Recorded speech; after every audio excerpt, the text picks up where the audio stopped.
Saya masih berbincang bersama Bapak Sarman Simanjorang. Pak Sarman, jika memang PPKM darurat ini diperpanjang, beberapa teman-teman pengusaha ataupun dari asosiasi-asosiasi pengusaha lainnya tegas kemudian menyampaikan, oke, ini mungkin bisa menjadi satu opsi yang bisa diambil, PPKM darurat diperpanjang, tapi pemerintah mau billing sharing. Artinya untuk bayaran gaji kepada karyawan, kita sharing aja gitu, berapa persen yang dilakukan oleh pengusaha dan berapa persen yang dilakukan oleh pemerintah.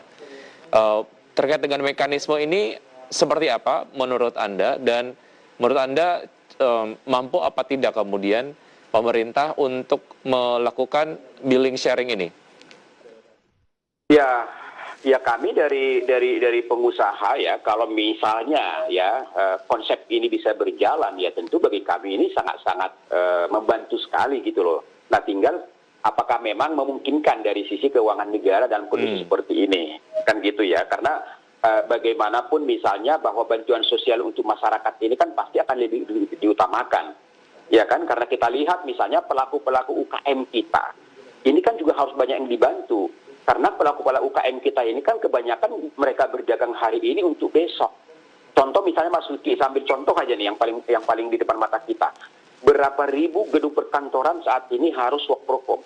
Artinya sepi sekali dari gedung perkantoran, berapa ribu. Dan di sana itu banyak sekali pelaku-pelaku UKM kita yang dagang makanan di bawah di lobi-lobi basement itu. Dan itu nasibnya ribuan gitu loh. Ketika kantor tutup, mereka juga tutup. Nah kita bisa bayangkan mereka ini mau makan apa. Nah ya kan omsetnya biasanya hanya sekarang 22 juta per hari. Dan itu berputar terus. Nah kayak gini-gini kan harus dibantu.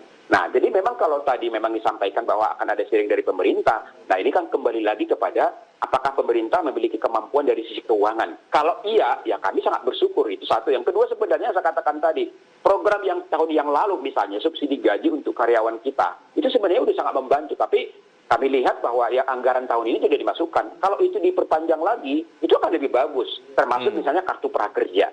Itu loh. Jadi dalam hal ini ya kita kembalikan kepada kebijakan pemerintah dan kami menunggu yang jelas bahwa memang berbagai keringanan-keringanan yang bisa diberikan kepada pengusaha itu akan kami harapkan supaya betul-betul kita ini mampu bertahan dan menghindari yang tadi itu. Apakah jangan sampai pengusaha melakukan rasionalisasi. Kalau nanti pengusaha melakukan PHK berarti akan menambah lagi daripada angka pengangguran kita. Di Jakarta sudah hampir naik 50%. Yang tadinya hanya 5% pengangguran, sekarang sudah mendekati 10%. Dan saya rasa juga di provinsi-provinsi yang lain juga seperti itu. Gitu loh. Nah, apalagi paling ekstrim misalnya, makin banyak UKM-UKM kita yang akan makin tumbang. Nah, ini juga akan merugikan kita semuanya.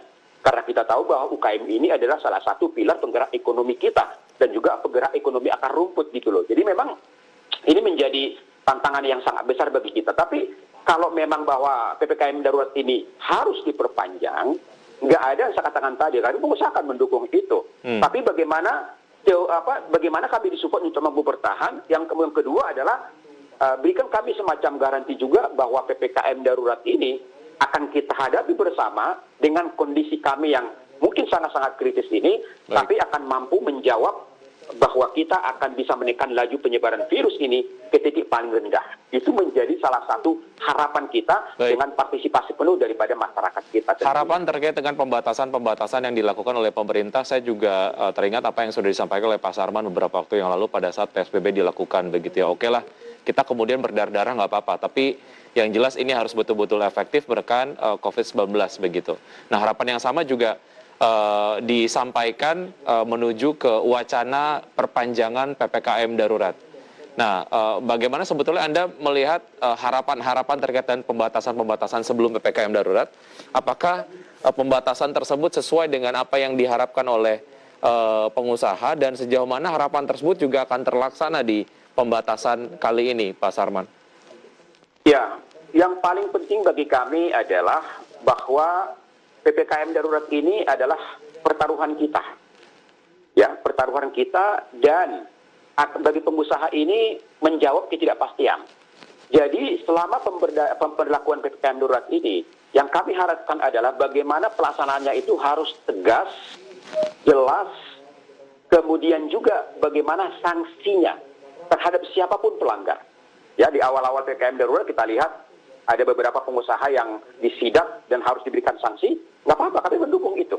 Karena kita ingin bahwa ini pertaruhan kita bersama. Jadi masyarakat sekalipun kalau memang nyata-nyata melanggar daripada PPKM darurat ini harus diberikan sanksi, gitu loh. Karena kita lihat bahwa salah satu efektivitas daripada kita mampu meredam ini adalah pergerakan manusia.